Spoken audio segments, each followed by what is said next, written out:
Yon, magandang araw sa inyong lahat mga ka-dicer. Dalawa po muling comment ang ating sasagutin sa ating YouTube channel. Ang isa po ay, Boss, OT-OT po ba ang merchandiser? At ang ikalawa naman ay, ano po ba yung merchandiser's work plan? Napakaganda pong tanong nito mga ka-dicer. Tara, sagutin po natin yan. Unahin po natin yung kung OT-OT po ba ang merchandiser. Ito po ay nakadepende po sa inyong client na hinahawakan kung kayo po ay papayagan na mag-OT araw-araw. Meron po kasi tayong tinatawag minsan na cost cutting, no? Ang kailangan lamang po ay maka 8 hours ka sa isang araw.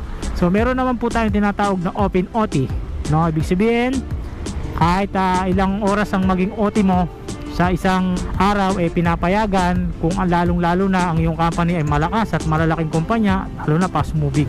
Ito po ay nakadepende rin po sa agency kung ikaw po ay papahintulutan na mag overtime.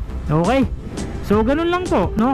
So maswerte ka kung ang client na hinahawakan mo ay pumapayag, no?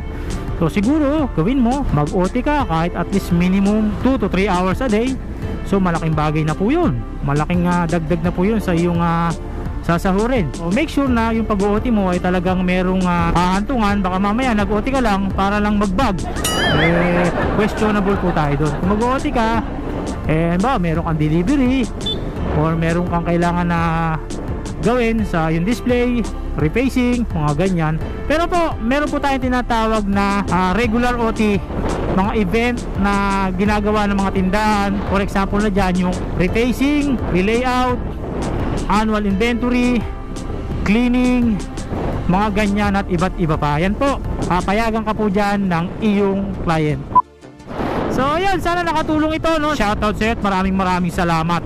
Ako po muli ang inyong lingkod, Erwin Regalo, palagi nagsasabi ng kasabihang mabuhay ang lahat ng merchandiser. Peace.